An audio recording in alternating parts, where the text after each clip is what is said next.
The government's never laid on rent. So why would I want to now deal with the mentality of which I mentioned to y'all? A lot of people know the game and they're going to screw you over on your rent. It's like crapshoot. Like now it's to the point where you, as a landlord, you kind of in a tight spot of raising your rent because you want to raise your rent 5%, 3%, 2%. Now I got my property management companies are like, yeah, do we even mention raising the rent? Because they're good tenants and they're paying the rent and I'm making profit. So I go, you know what? Tell them we'll do it 2%. Right. And if there's any pushback, I go, fuck it. I'm still making profit and I got equity growth of the average of about 2-3% a year. So it's the same as raising the rent. So my thing is, I don't want to take a chance and kick them out to get somebody who's not gonna pay rent. Yeah. So that's the key thing. But also key thing is when you want to find Section 8 properties, you go to the HUD, Google the HUD and wherever the county of the state the property you're looking at, then you just see how much HUD rent is paying. Like there's a property I was looking HUD stand for? Housing urban development is like Section 8. Okay. So they pay rent, they pay the rent. Right. Like there's a property I was looking at over in Memphis. The average rent was $1,200. But Section 8 was paying $1,900. So why wouldn't I just go to Section 8 and list it?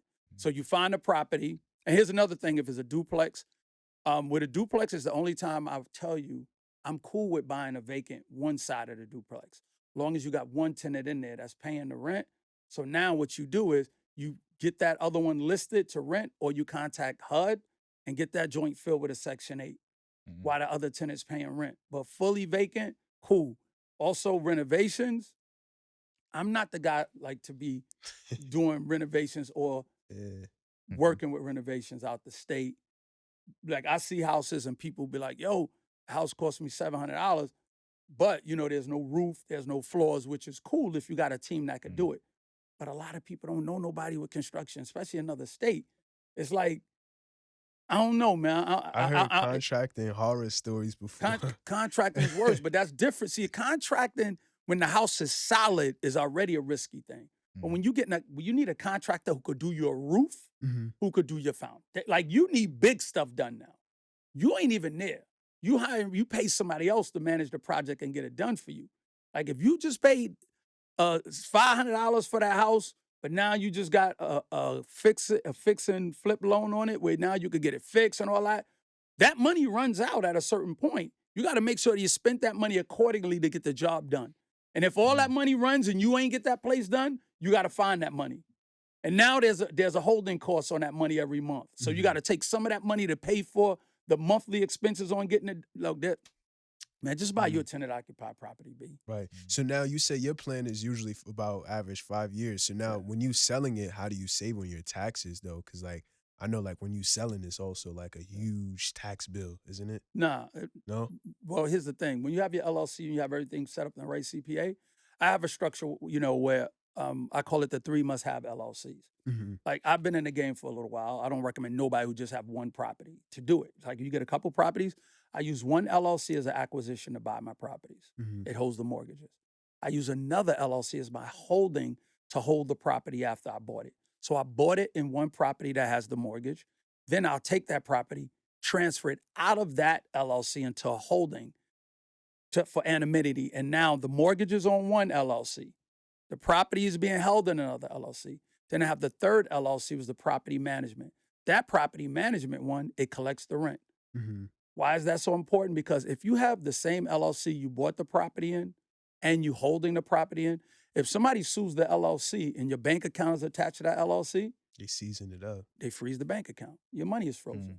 Plus, you're not being wise about it because you need to master the fact that you got a separate property management company. So now you're the property manager managing your own companies. You paying yourself a salary. Now that's a tax write-off. You get that property management company in your state. Now you're writing off things like having a home office. You're writing off this, like right now. If you can write this off as an expense. You can write off a portion of your light, gas, mortgage, rent, car depreciation. There's an app called Everlance that tracks the mileage, and that's all your accountant need is the miles. Wow. And now if you take trips, I tell everybody, there's a good book you need to read called Tom Wheelwright, Tax-Free Wealth. When you read that book, it talks about book and vacations. I'm an out-of-state investor. So if I want to go look at credit repair, right? A lot of people think credit repair is expensive. No, it's not. For $1, you can try out my software, consumerlawdispute.ai, and you're like, Doreen, why are you in a row? Because I've made credit repair easy from the comfort of your own home. Credit repair that is easy. Anyone can do it. In the house, in your robe. All you got to do is this. Text the word AI to 917-993-5238. Use the #1 consumer law-based software, all right? So that's AI to 917-993-5238. Credit repair should not be the reason why you have bad credit. You have the ability to go repair, rebuild, and restore your own credit using the #1 consumer law powered software, consumerlawdispute.ai. It is yours to try only for $1. I'm going to see you later, all right? Let's go. If I want to go on vacation in Florida for the weekend, I would set up a real estate meeting on Thursday and a real estate meeting on Monday. I went to that meeting on Thursday. I'm in Florida. What am I doing until Monday? I'm on vacation. Mm-hmm. And all I need to do, get my sign-in sheets, and I'm there. I can write off easy 50 to 75% of that vacation. Like you guys are businesses. Right now, what you're doing, you should have your EIN, your LLC, and your business credit cards. And you need to be paying off, like using that business credit card to pay for your vacations, pay for your trips. You know why? You're going to look at different sites where you might want to shoot your podcast. You went to go meet with a client. That's a write-off. Mm-hmm. You out eating dinner. That's a write-off. Use your business credit card. You're on your cell phone. That's a write-off because you're on a business credit card. Making business calls. That's a write-off on your taxes. You're at home. You're doing business at home. You should have a desk, a desk and a laptop. So now you can write off these expenses. But we don't take ourselves seriously as business people until we start making business. Amazon was losing money for about 10 years before they start making a profit. Writing off millions of dollars. How come you're not writing off millions of dollars, like portion of millions of dollars? How come you're not writing off getting new gear, new sneakers, stuff you need to wear? You see, my Employed Millionaire, this is a write-off because my logo is on it. We not thinking like that. We like, yo, man, when I make it big, when I'm doing that, everything I'm sitting here with y'all right now, you should be writing this expense off. If you ain't writing this off, it's a problem. Fact that I'm saying is a write-off. You know what's crazy? And I'm going to be very honest. Nobody really taught me about like tax write-offs and stuff like that. That's the problem. Like I've never learned it in school. And I bet you probably have somebody sit here who do taxes. Not yet. Okay, cool. That would have been worse. But y'all got to bro, you have to think on that level. You know people. This is all about, see, we want to get tax return. We all want a check from the tax IRS. We all want to get a check. It's not about getting money from them. It's about not having to give them money. Last year, I had to, which I would have had to give them money. I owed them $250,000 last year. You think I was going to get them a check for $250,000? No. I did a thing called cost segregation on my real estate. Cost segregation is when you take 27 years of depreciation all in 1 year. Like you have a property. You could take, let's say you get $3,000 for a property you bought. Well, take 3,000 and times it by 27. You could get all that money in 1 year. You could never claim it for the rest of those years. But the point is, you got all that money at one time. What you gonna do? Go buy some more real estate. And you just start it all over again. And then you do a cost appreciation again. But now people are like, damn, but yeah, you got 27 years. What if you sell the property? You owe them the money. No. You do a 1031 and you transfer that expense into another property. That's what rich people do all the time. People try to figure out how come, all these real estate moguls and people, I won't mention their names, they have smaller units, single units, apartment buildings, because they do cost segregation on those small ones and now they go buy bigger ones. And then what they do, wealthy people transfer all those properties 1031 into one main property. And then on the day they die, the taxes die with them. Millions of dollars die with them. Nobody tell us that shit. When I found out about cost segregation, I was like, yo, I've been in real estate since 1999. Had my taxes done plenty of time. And I had to have somebody else tell me about a cost segregation where I could get all the depreciation, 27.5 years of depreciation at one time. Like, we have to share the game and stop. Yo, I ain't never telling nobody where I get money. I ain't never telling nobody. Feel what I'm saying? Yeah. Look, real quick, and I'm going to give you back the floor. Oprah was never the smartest person. You know what Oprah made Oprah smart? By interviewing smart people. Right.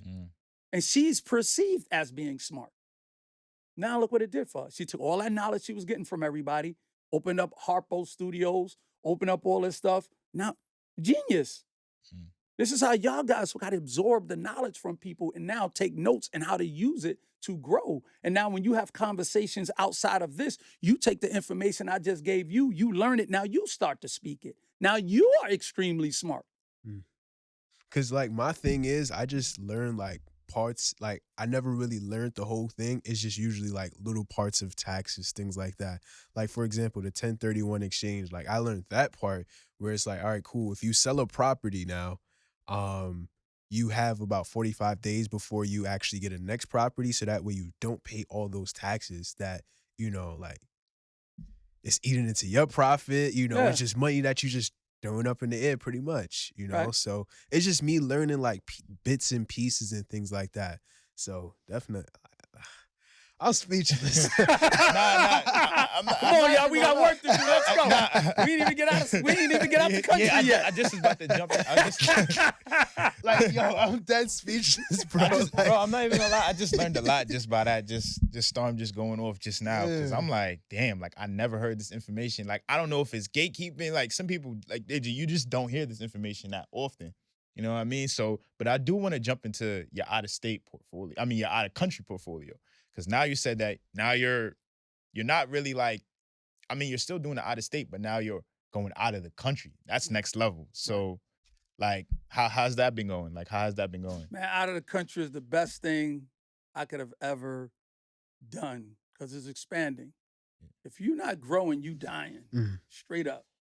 And you have to grow. Like, if you look at the real estate market here, and I know in the direction where it's going, where eventually they're going to own everything. I hate to even be that guy, but they own so much of it and they priced us out that they control it. Like there's going to be a point where buying real estate anywhere is going to literally be like trying to get you a mansion in Malibu Beach. Is going to be out of the reach of you guys. You know what I mean? It's like just not going to be cost efficient. Because you got to think about it. And I like to use the analogy of the 99-cent store.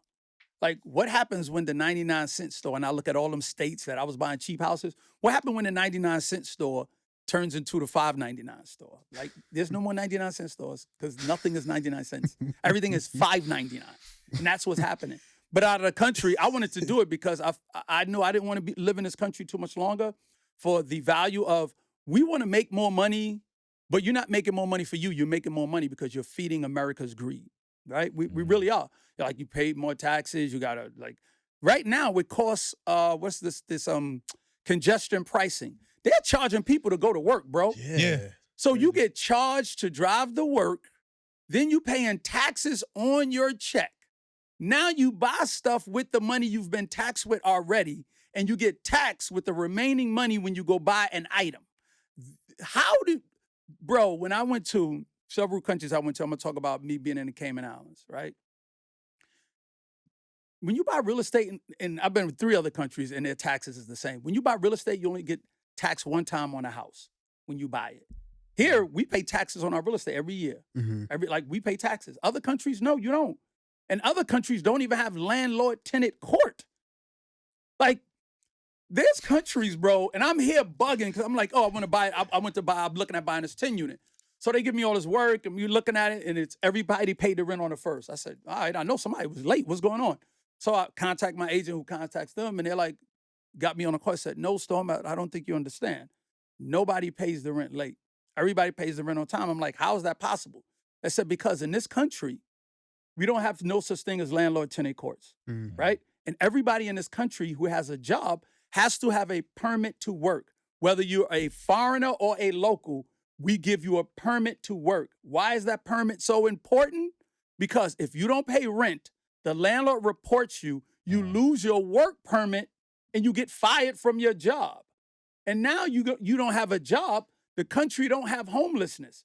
They will kick you out the country. They will look for you and pay for you to get a ticket out of the country. You can't go to landlord-tenant court talking about, oh, I need time. No. And I'm looking at them going, oh, is this real? They said, yes. And another thing a lot of countries don't have is an income tax. So that's easier for them to pay rent. So if your check is supposed to be $1,500 a week, here it's probably be about $800 after they finish taxing. You get paid somewhere else $1,500 a week. Guess what your check is? $1,500. Of course you could pay your rent because they're not taxing it. So people are like, how do they make money if they don't tax income? They tax the businesses. They tax corporations. Same thing. Like, this country can do the same thing, but it's greed on top of greed. It's greed on top of greed.